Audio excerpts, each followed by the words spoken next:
അന്നലറി വിളിച്ച പൊരുത്തനുമില്ലെന്നറിഞ്ഞപ്പോ ഞാൻ മിണ്ടാണ്ടായി. നല്ലൊരു നാളെയെ കാത്തിരുന്നപ്പോൾ ഇന്നത്തെ ദിവസം കാണാണ്ടായി. വല്ലവനും വന്ന് വിലയിരുത്തുന്ന കാണുമ്പോ ഞാനങ്ങ് വല്ലാണ്ടായി. സ്വയം പോകി ഞാൻ, സ്വയം ദ്രോഹി, സ്വയം എന്നെ തന്നെ ഇല്ലാണ്ടായി. രക്തം കൊണ്ട് ഞാൻ എഴുതിയ വരി ചന്ദനം മണക്കില്ല.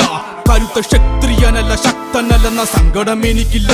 മുഴുത്ത ചക്ക വീണപ്പ ചത്ത മൊയല് കൊമ്പുകൾ എനിക്കില്ല. ഈ പിത്ത തടിയിൽ കത്തിക്കേറിയാലും പൊട്ടിക്കരയില്ല. ഞാനിന്ന് മരിച്ചു മരിച്ചു മരിച്ചു മരിച്ചു മരിച്ചു മരിച്ചു മണ്ണടിഞ്ഞവന ഹരിച്ചു